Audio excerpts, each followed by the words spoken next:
My name is Sam Vaknin. I'm the author of Malignant Self-Love, Narcissism Revisited.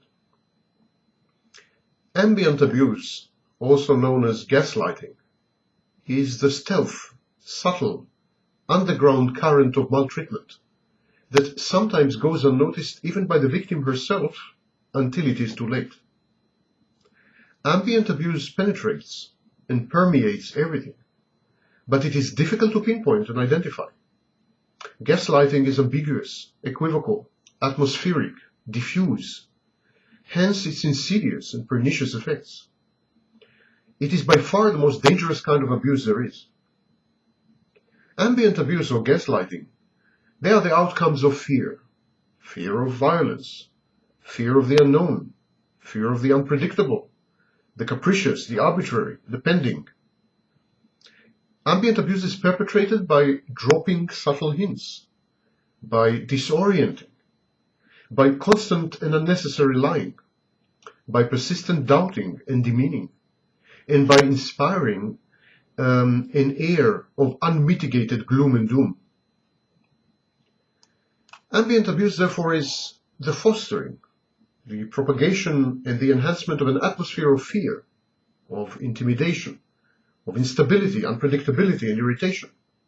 There are no acts of traceable, explicit abuse. There are no visible manipulative settings of control. Yet, ambient abuse yields an irksome feeling, a kind of disagreeable foreboding, a premonition, a bad omen. It's in the air.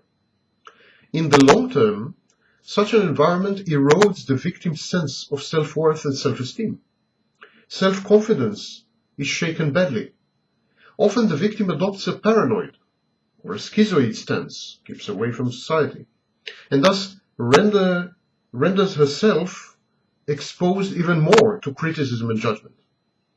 In ambient abuse, the roles are reversed. The victim is considered by everyone to be mentally deranged and unstable, and the abuser is universally acclaimed as the suffering soul and victim. There are 5 categories of ambient abuse, and they are often combined in the conduct of the same abuser. First of all, there's inducing disorientation. The abuser causes the victim to lose faith in her ability to manage and to cope with the world and with its demands. She no longer trusts her own senses. Her skills, she doubts her skills, she doubts her strengths, she doubts her family, doubts her friends. She doubts fundamentally the predictability and benevolence of her environment. The abuser subverts the target's focus by disagreeing with her way of perceiving the world, by arguing with her judgment, by disputing the facts of her existence, by criticizing her incessantly, and by offering plausible but specious, wrong, fallacious alternatives. The abuser constantly lies, and by constantly lying, he blurs the line between reality and nightmare. By recurrently disapproving of her choices and actions, the abuser shreds the victim's self-confidence and shatters her self-esteem.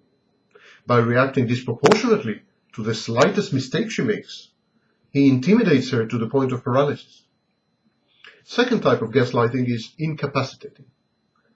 The abuser gradually and surreptitiously takes over functions and chores previously adequately and skillfully performed by the victim. The victim finds herself isolated from the outer world, a hostage to the goodwill, or more often the ill will, of the abuser, of her captor. She is crippled by his encroachment and by the inexorable dissolution of her boundaries, and she ends up totally dependent on her tormentor's whims and desires, plans and stratagems. She needs his permission to go out to the world and to interact with anyone. Moreover, the abuser engineers impossible, dangerous, and unpredictable situations that are unprecedented or highly specific. And in these situations, he makes sure that he is sorely needed.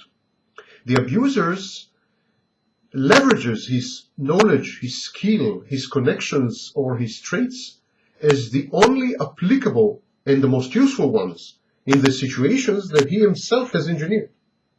The abuser generates, thus, his own indispensability and fosters in the victim growing dependence. The third type of ambient abuse is what is known as shared psychosis, or previously it was called folie à deux in French. The abuser creates a fantasy world, and in this fantasy world is inhabited by himself and by his victim, and it is besieged by imaginary enemies invented by the abuser. He allocates to the abused, to the victim, the role of defending this invented and surreal universe. She must swear to secrecy. She must stand by her abuser no matter what. She must lie, fight, pretend, obfuscate, and do whatever it takes to preserve this oasis of inanity and insanity. Her membership in the abuser's kingdom is cast as a privilege and a prize, but it is not to be taken for granted. She has to work hard to earn her continued affiliation in his world. She is constantly being tested and evaluated by the abuser. Inevitably, this interminable stress reduces the victim's resistance and her ability to see straight. The fourth type of ambient abuse involves the abuse or misuse of information. From the first moment of an encounter with another person, the abuser is on the prowl. He collects information. The more he knows about his potential victim, the better able he is to coerce, to manipulate, to charm, to extort, to convert the victim.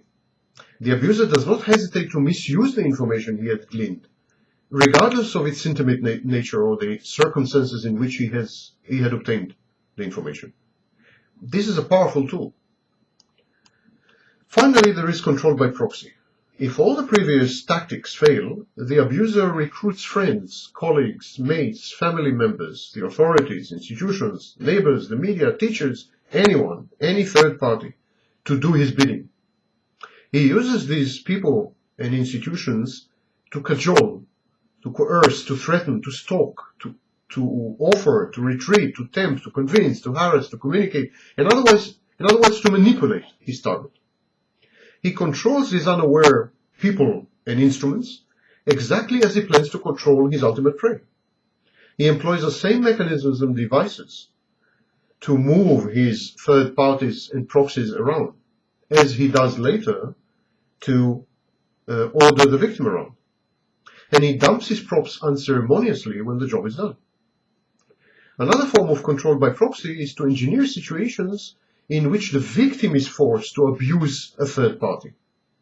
Such carefully crafted scenarios of embarrassment and humiliation provoke inevitably social sanctions. So the victim is condemned or even physically punished. Society or a social group thus become the instruments of the abuser. He first provokes the victim into socially unacceptable behavior, and then he uses society to punish the victim.